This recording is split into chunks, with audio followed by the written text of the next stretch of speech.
욥기 7장 우리 1절에서 16절까지의 말씀을 우리 교독하시겠습니다. 1절부터 16절입니다. 제가 먼저 1절 읽겠습니다. 이 땅에 사는 인생에게 힘든 노동이 있지 아니하겠느냐? 그의 날이 품꾼의 날과 같지 아니하겠느냐?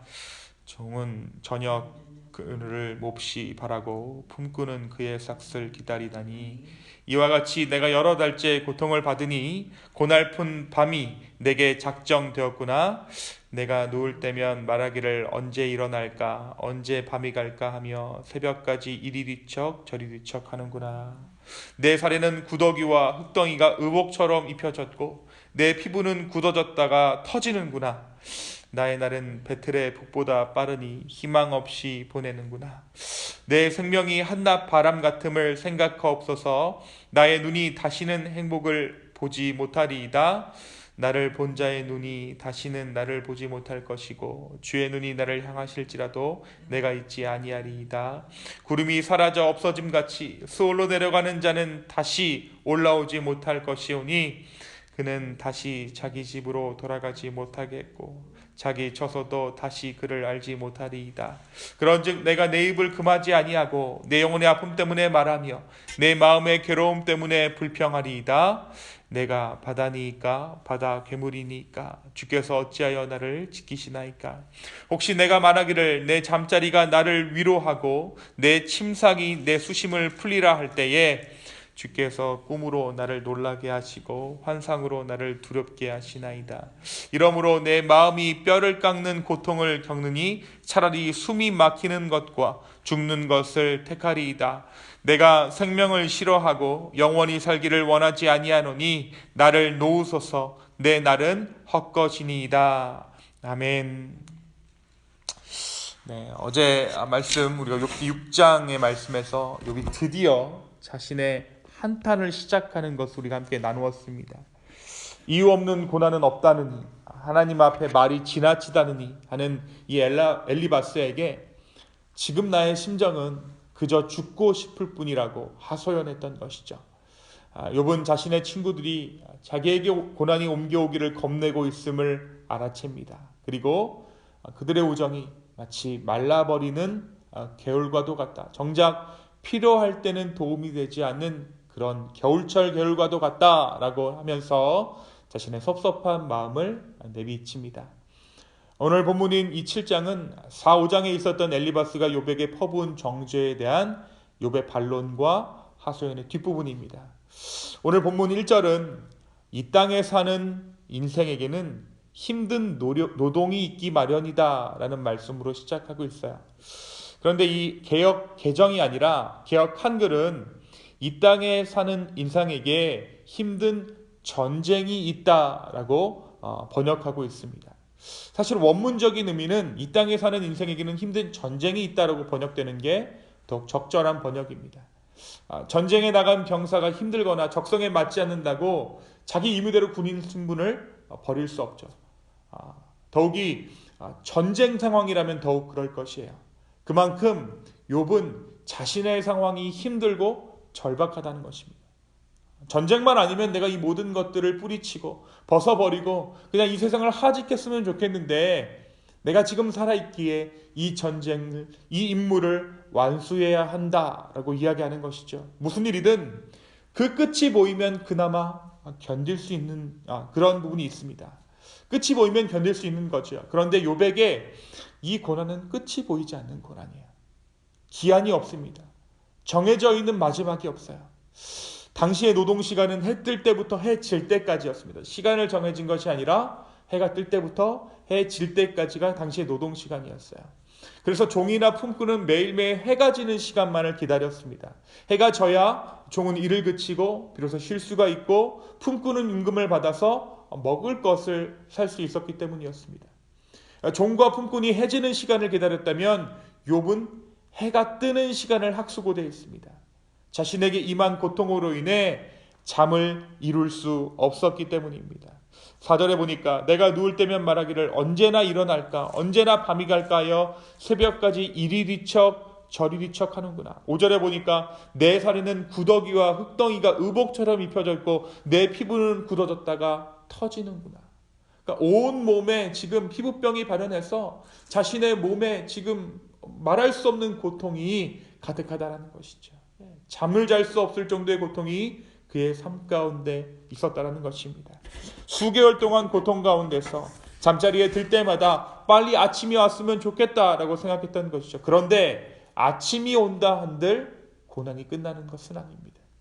단지 그저 이 고통스러운 밤이 끝나기만을 바라고 있었던 것이죠. 어떻게 보면 이것은 영적인 단어인 것 같아요. 그의 고난을 밤이라고 지칭하고 그 밤이 어서 빨리 지나기를 욥이 지금 바라고 있는 것이죠. 그런데 오늘 말씀에서 6절에 보니까 나의 날은 배틀의 북보다 빠르니 희망 없이 보낸다라고 기록하고 있어요.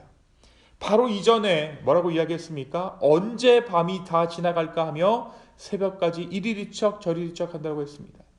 즉 시간이 아주 천천히 가는 것처럼 느껴진다는 것이죠. 그런데 이내 배틀의 북과 빨리 지나간다라고 오늘 말씀이 다시 욥이 표현하고 있습니다. 이 말씀은 그 초점이 속도에 있지 않고 의미에 있습니다. 그렇게 긴 밤을 하얗게 지새우며 보냈는데 돌아보니 빨리 지나간 것 같기는 한데 여전히 그 지난 세월이 자신에게는 아무런 희망을 주지 못하는 무가치했던 시간으로 여겨진다라는 의미죠.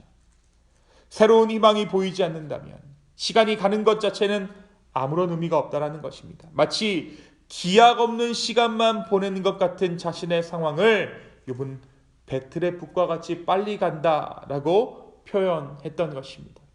또한 자신의 인생을 무엇이라고 표현합니까? 7절에 보니까 내 생명이 한낮 바람 같음을 생각하옵소서라고 기록하고 있어요.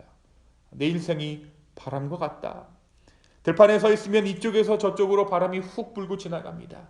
그것이 자신의 인생이라는 것이죠. 아무런 갈피를 잡을 수 없는 것이 자신의 인생이고 한순간에 왔다 갔다 하는 그런 바람처럼 모든 것이 휘리릭 하고 날아갔음을 욥은 고백합니다. 이제 욥의 하소연은 하나님에게로 향합니다. 11절에서 12절이 이렇게 증거합니다. 그런즉 내가 내 입을 금하지 아니하고 내 영혼의 아픔 때문에 말하며 내 마음의 괴로움 때문에 불평하리이다. 내가 바다니까 바다 괴물이니까 주께서 어찌하여 나를 지키시나이까. 지키시기는 지키시는데 바다 괴물을 지키듯이 나를 지키신다라는 거예요. 내가 의인일 때는, 내가 복받을 때는 나를 지키시는 하나님은 선한 하나님이시고 찬양의 목적이었는데 고난을 당하고 보니까 하나님께서 나를 지키신다라는 것이 마치 괴물을 주시하는 하나님 같다라고 말하고 있는 것입니다. 내가 무엇을 할 때마다 벌을 내리시는 하나님 같다라고 고난 중에 있던 욥이 고백하고 있는 것입니다. 그러면서 계속해서 죽기를 원하고 있어요. 16절에 내가 생명을 싫어하고 영원히 살기를 원하지 아니하오니 나를 놓으소서. 내 날은 헛것이니라. 내가 주님 죽고 싶습니다. 내가 이제 흙에 눕겠습니다 라고 욥이 고백하고 있습니다. 사랑하는 성도 여러분, 오늘 말씀은 우리에게 무엇을 말해주고 있을까요? 먼저 고난 가운데에서 드디어 욥은 삶의 진정한 의미에 대해서 깨달아갑니다. 여러분 특별히 욥기가 성경을 장르별로 분류할 때 지혜서로 분류됩니다. 왜 욥기가 지혜서일까요? 아마도 욥이 이 심한 고통 가운데 고난 가운데 깨달았던 것이 하나님의 지혜였기 때문입니다.